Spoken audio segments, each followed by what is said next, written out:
Hello, I'm Kelly Ryan, and I want to welcome you to this month's edition of Are You In?, the public access television show created by your community foundation and capably hosted by Carol Davis and Rick Murden from the Incourage staff.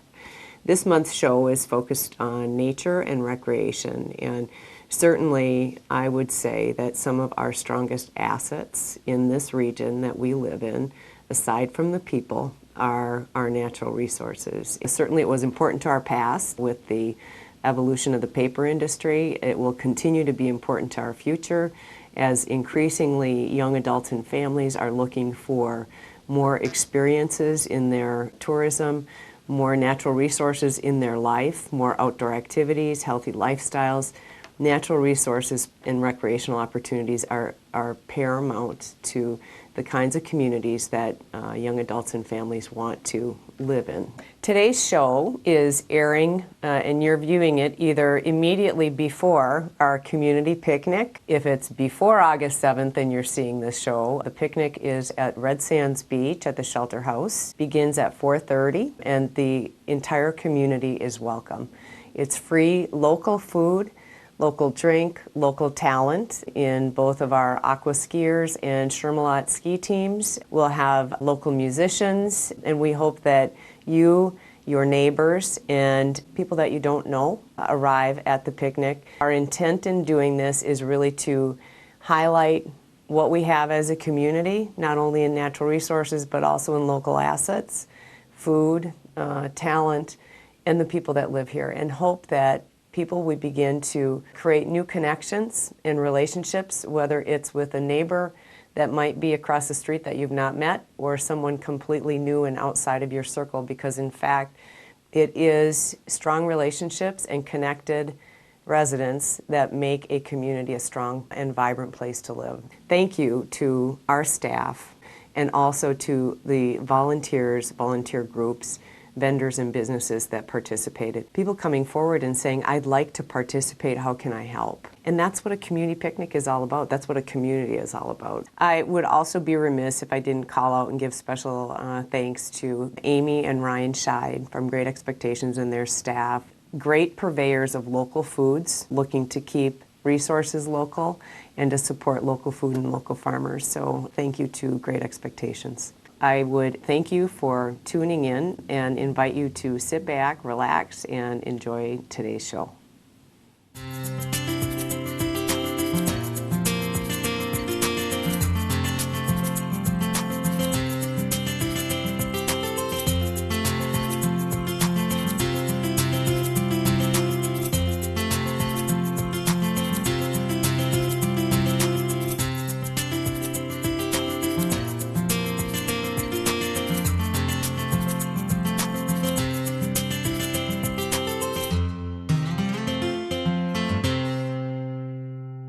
Hello and welcome to Are You In? A show by your Incourage Community Foundation. It recognizes and celebrates the many good things happening in our community. And it highlights the courageous work being done by our friends and neighbors. We've got a lot happening on today's show. It's time for summer fun. Woo-hoo! So this episode we're focusing on nature and recreation. Love that nature and recreation. We'll hear from a local environmental group that's bringing positive changes to our community. And there's more good things to come. Very cool. And we'll learn what's up with water recreation here. There's a cool new way to experience our lakes and river.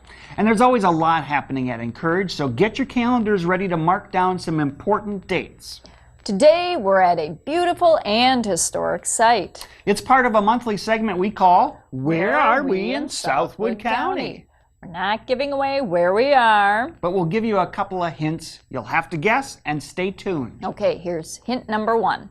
Cheese isn't the only thing this community is famous for. Limburger? No. Hint 2, this site features both gardens and a cave. Okay, here's hint number 3. Thousands of tons of rock were hauled from local farms to create the unique formations at this landmark. Think you got it? We'll reveal what it is and where we are later, so stay tuned. Don't touch that remote. Sup, Rick? Sup, Carol? I hear there's a cool new way to enjoy the water around here. What, drinking it? What? No, paddleboarding on it. Well, how do you get in the glass? What? No, on the lakes or rivers. SUP stands for stand-up paddleboarding. It's like surfing, but you paddle through calm water instead of riding the waves. Paddleboarding lets you get a great workout from paddling while standing up, kneeling, or sitting down. Ah, sounds great. I got it. Awesome. And here's Kim Kinsey to tell us more. Awesome! Stand-up paddleboarding is a new activity for Wisconsin Rapids. Surf's Up in the Wisconsin Rapids area. Kim Kinsey's new business, Sup the Rapids, brings a fun new way for old and young to experience area lakes and rivers. It's stand-up paddleboarding. After growing up here, I thought there's no better place than to do stand-up paddleboarding on all the water that we have in the Wisconsin Rapids area. It just adds to the richness of life and the quality of life in the community, and by stand-up paddleboarding, it's one more way to get out and enjoy the area. Just about anybody can do stand-up paddleboarding. I've had somebody who's 75 years old on the paddleboard to, like I said, a 6-year-old. I have 10 paddle boards. Some people like to do 2 on a paddle board. It's very relaxing. It's a great workout. It's just fun to be on the water. A lot of people like to go to Wazeecha. I've also been at Veterans Park in downtown Wisconsin Rapids. We launched just off the rock down on the river. In Buren, there's a gorgeous 3-hour tour between the Wisconsin Rapids Dam and the Buren Dam. I do have tours on weekends or when there's a full moon. It's a beautiful time to be out. The wind dies down and the water's calm. My favorite tour is going on the Wisconsin Rapids section of the Wisconsin River, and with that we do how Wisconsin Rapids came to be, the history of the river walls, what it was like. There's a lot to see out there and we just need to go see it. And while you're enjoying the natural beauty, you're getting a workout too. Stand-up paddleboarding is great for every muscle in your body. It can be a really good workout if that's what you're looking for. Kim doesn't run Sup the Rapids alone. She's got 2 dedicated assistants. I'd really like to give a lot of credit to my sons, Spencer and Andrew, for all the help they've done. And they haul as many paddle boards as I do and answer the phone and catch emails, so they've been a huge help this summer. How easy is stand-up paddleboarding? So easy, Rick can do it. Today, Rick Murdan from Incourage Community Foundation tried stand-up paddleboarding. We put in at the rock at the Veterans Park. By the time we got to Mead Island, he was a rock star. He made it through the little riffles and rapids, and he was the first one to the sandbar. I just got done trying stand-up paddleboarding. It takes a little while to get used to it, but they give you good instructions, good directions. It was a lot of fun, new adventure, something new and exciting to do here. I highly encourage it. Get out there and try it. I think if Rick Murdan can do stand-up paddleboarding, just about anybody can. Way to go, Rick. You've got a future in this sport. Wipe out. That takes us to the interview portion of our show. When Incourage conducted a community survey last year, one of the community priorities that people identified was nature and recreation. And we've got a lot of that around here. Beautiful.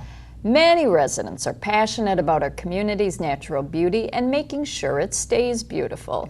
That's why in 2008, a group of residents formed the group Citizens for a Clean, Green, and Welcoming Community. It's a grassroots environmental group that's working to create a sustainable community through education, recycling, and conservation efforts. Here are Joe Ansel and Sharon Schwab from the Clean Green Group to tell us more. Well, welcome to the interview portion of our show. Today we're very pleased to have 2 members from Citizens for a Clean, Green, and Welcoming Community on our show. With us are Joe Ansel and Sharon Schwab. So welcome to you. Thank you. And if you both could tell us just a little bit about what is Citizens for a Clean, Green, Welcoming Community? Okay. This is a grassroots organization that was started about 5.5 years ago by 2 visionary women from the area, and about 1.5 years ago they asked me to take over. But the group is primarily concerned about sustainability and recycling and also education on these topics. And so we choose different projects each year to to address sustainability and recycling in that.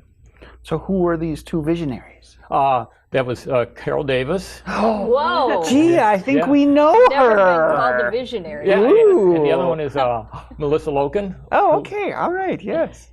Yep, yep. And what a great group of people to work with. And Sharon, what do you have to add? Well, it's been a great group to be involved in. There's a lot of partners from the community, League of Women Voters, various communities like the town of Grand Rapids, the town of Grant, town of Rome, and just interested citizens from all over the Wisconsin Rapids, Southwood County area, which has been really great. And I've been involved with it from a number of perspectives, and we all read a book together, which was really neat. It was called The Natural Step. Yeah, which talked about how we can go towards sustainability. So I've been involved with a couple projects. One is hopefully getting some of our hotels, motels, and B&Bs to be green certified, and most recently Bird City. So there's a number of great projects. I choose to reuse, which I know you're going to talk about. We'll talk a little bit, since you mentioned Bird City. Why don't you talk about that? What work has been done and what's going to happen? Well, two members of the League of Women Voters and the member of Clean, Green, and Welcoming Community, that's Clara Kaviciak and Mary Dom, worked on an extensive application for Bird City, Wisconsin. And Bird City, Wisconsin is not unlike Tree City, USA, where a community which has a lot to offer from a bird perspective in this case, finds its way towards this application and uses Bird City as a way to attract tourists and encourage economic development, because along the river you have a lot of migrating birds that people may be interested in seeing. You have large grassland areas in the area where people may want to bird and hike and those types of things. So Wisconsin Rapids is uniquely situated between these large grassland areas and riparian areas. So there's a lot of birds that travel through or are here as residents. And so Wisconsin Rapids has successfully completed that application and has now got its designation and has joined 60 other Wisconsin communities in becoming a Bird City, Wisconsin. It's a great designation of showing that you're interested in birds. Wonderful. And I understand there'll be a ceremony designating. When will that be? That is September 8th. It's going to be part of the Grand Affair, and the city will be presented with some flags and posters and a resolution that declares it. And I think there will be in the future more celebrations and festivals and things like that to help celebrate such a momentous designation.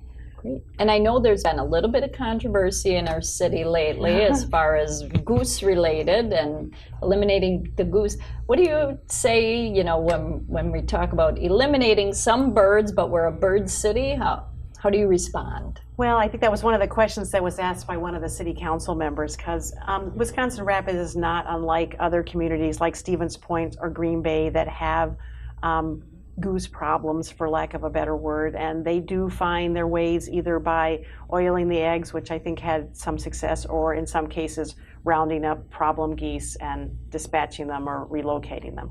So it doesn't affect the Bird City designation, but it does acknowledge a problem that many communities have with large birds that congregate in large congregations, I should say. It sometimes can cause not only problems that people have said about waste, but more important to the birds themselves, large congregations of birds can often spread disease, and sometimes these birds find their own demise simply because of the congregations. So they found that to be true in Green Bay. So sometimes the birds have to be destroyed or removed simply because it's I suppose, I shouldn't say in their own interest, but it's just it's a community thing that the officials simply decide that is in the best interest of the community. And it's probably not what people want to hear or see, but it sometimes is necessary. So Joe, talk a little bit about some of the other projects that the group has been involved with. Okay. Well, in the past, we've been involved in a number of projects. A couple of our more successful projects has been the recycling rangers and choose to reuse. And Carol's the one who started the recycling rangers, and we have our t-shirt here. And before this program was started, at events like the 4th of July and the water ski show tournament and other events, there were just garbage cans and there was no recycling containers. So through this program now we have recycling containers at these events, and we encourage people to recycle. And also the recycling containers are available if someone's having a family reunion or something like that. They can contact Carol and they can borrow the recycling containers. So that's been a very successful program that we have going. Yeah, we've actually collected over 2 tons of recyclables in the 4 years that have been done, so it has been really successful. And are these those blue containers with the bags, with the clear bags or whatever? Okay, I've seen them. I've seen them around. It's amazing though. Some people still, even though there's a recycling container next to a garbage can, will still throw their recyclables into the garbage. Yeah, we talk about it being a behavior change. Yes. So slowly but surely we're seeing improvement. Yes, right. And like the other program I mentioned that's been very successful has been Choose to Reuse. This is a program where if people have something useful in their home or garage that they're no longer using anymore, on a designated day, they can drop it off at a specific site, and anybody who comes by on that particular day can have it for free. And you can pick up some really good items, fishing poles and lawnmowers and all kind of things. And this started about 5 years ago in the town of Rome, and then people in our Clean Green group thought this would be a good project to expand upon. So in the town of Grant, about 4 years ago, they started a Choose to Reuse program, and then the town of Grand Rapids about 3 years ago, and then last year the town of Saratoga and the town of Seneca also started programs. And in the town of Grant and town of Grand Rapids on 2 Saturdays. This year it's one Saturday in May and one in September, where people can bring in items. And what's the date of September? September 14th. September 14th will be the next Choose to Reuse date. And we also came up with a booklet on how people can start their own Choose to Reuse programs. Yeah, and for both of these programs, we could always use volunteers, because with the recycling rangers, we need people to come around and go through the garbage cans and take out the recyclables and put them into the recycling containers. And with the Choose to Reuse, we can always use people to help with traffic control and other things. Yeah, and this booklet can be found on our Facebook page, Clean Green Wisconsin Rapids area. And also on our Facebook page, we have an Earth Care booklet with tips on how to save energy in your home, where to recycle, about buying locally. So that was a project from last year. Yeah. So the dates for Choose to Reuse, would that be on the Facebook page then? If somebody was interested in either bringing stuff, and then if there is, let's say, a Grand Rapids one, if you're not a Grand Rapids resident, can you bring stuff? Yes. And can you take stuff? Okay, so it's just, is it just a site then, or is it just specifically for that township? It's open for anybody in the town of Grand Rapids. It's a little different in the town of Grant. We don't have curbside pickup like Grand Rapids does. We have a transfer site. So typically, the only people that are permitted into our transfer site are town of Grant residents. It's a little looser on our Choose to Reuse dates, but typically it's mainly town of Grant residents that know where the location is and tend to participate. And our event is way smaller than what Grand Rapids has. So we encourage people to go to Grand Rapids simply because there's more things to choose from than we have. So talk about some of your upcoming projects at the group. Well, we have one of the projects that we have ongoing is working with the city of Wisconsin Rapids to become a sustainable community. So I've been working with the past mayor and now with the current mayor, and I guess our focus areas are going to be to increase the recycling rate within the city, and also to decrease the energy usage of the city. So that's an ongoing project we have. Another thing we start this year is we have a section of highway now that we're doing highway pickup on. This is on County Trunk Z. So we're working on that. The community garden, that was actually started by a couple ladies prior to they joined the Clean Green Group, but the Clean Green Group has been supportive of their efforts and has been volunteering out at the gardens. And from what I hear, that's been very successful. If you haven't been out there yet, you should visit the gardens. It's right near the hospital, right across the street from the Assumption High School practice football field. And there's a couple raised bed gardens that are going to be, anything that comes out of those are going to be used for the food pantry or the neighborhood table. So they got that going. And then we have a study going on to see if there's a need for a community greenhouse in the area. So we're kind of looking into that at this particular time. Yep, and I have been working on a bike share program and seeing if there is interest, first of all, in it, and if so, then getting that off the ground. And Sharon, what are you working on? For the Clean Green right now, I think we just finished up with the Bird City designation, and that'll be a continuous thing to do projects related to that. And I was working on the hotel motel B&B certification, so I think that's kind of stalled at this juncture. I guess there's a bit of money involved with an establishment being certified, but it's a great idea just for hotels, motels, B&Bs to, when you go to certain hotels, they say, do we need to can you use your towel a second day? Do you mind if we just make your bed rather than change the sheets? Those kinds of simple things, changing the light bulbs, that some of our hotels, motels may be doing already, but it's actually a certification. And some people look for that when they travel. So hopefully some of them may decide to sign on to get that designation, and it will tell people that have that as they travel in mind to specifically seek out those establishments. So that's something we're going to keep on the books. So that's one that I hope to keep working on. Yeah. Great. Well, thank you so much for joining us today. You're welcome. And to encourage you to continue your good work, we'd like to present you each with a mug. Well, thank you. Thank you. And thank you for joining us today, and keep up the good work. Thank you for the having us. invitation.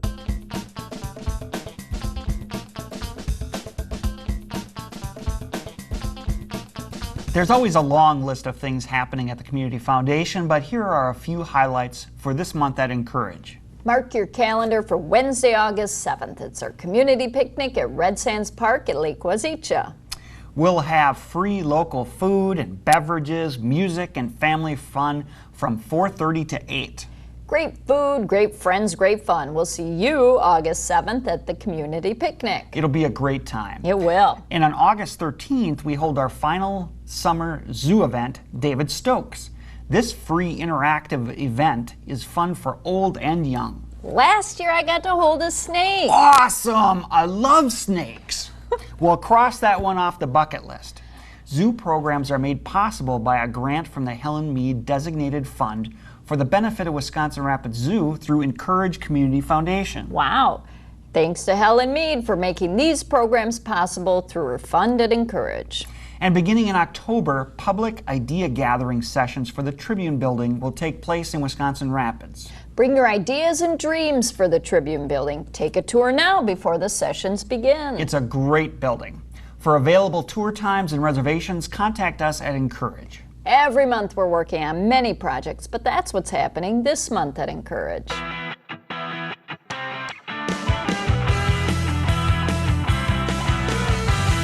Okay, we're back, and it's time to find out, where are we in Southwood County? In 1927, Father Philip Wagner began work on the Rudolph Grotto to fulfill a promise he had made many years prior. The Grotto Gardens and Wonder Cave in Rudolph, Wisconsin is a beautiful place with a wonderful story. Paths meander over 5 acres of gardens, bright with flowers, plants, and trees, providing a peaceful setting for quiet moments of contemplation. Here's Chris Wilfart to tell the story behind these serene gardens.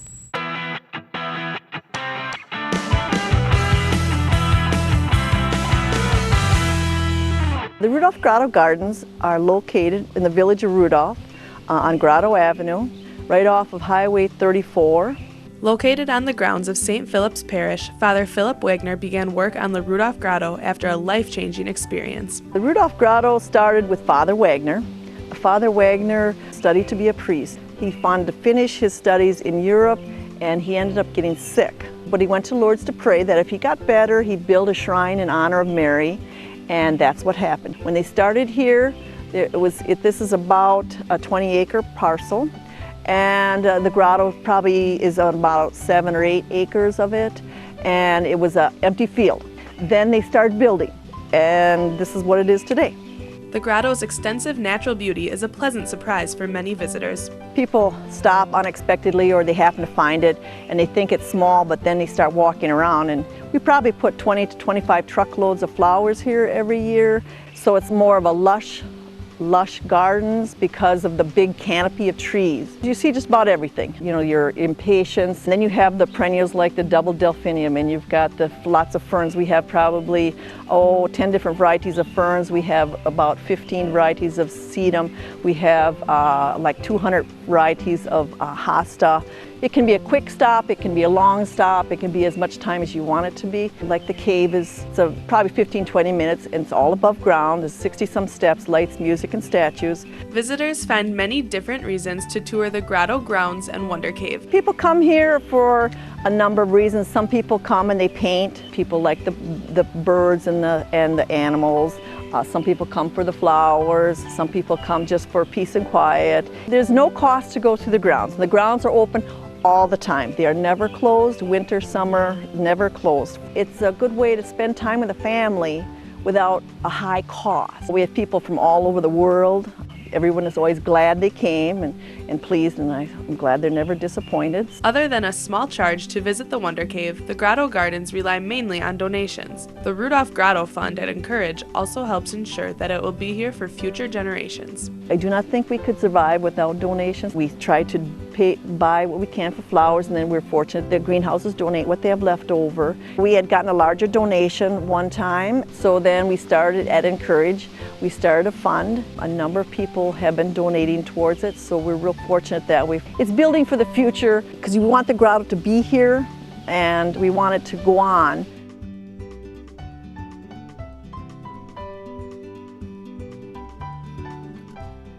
Well, that's it for today's show. We appreciate you taking time out of your busy schedule to get the inside scoop about your community and the work of Incourage Community Foundation. And if you have a story idea that highlights something good happening in our community, or courageous work being done here, contact us here at Incourage. We'd love to feature it. we would. As always, a huge thanks to River Cities Community Access for hosting us. Tune in next month for another edition of Are You In?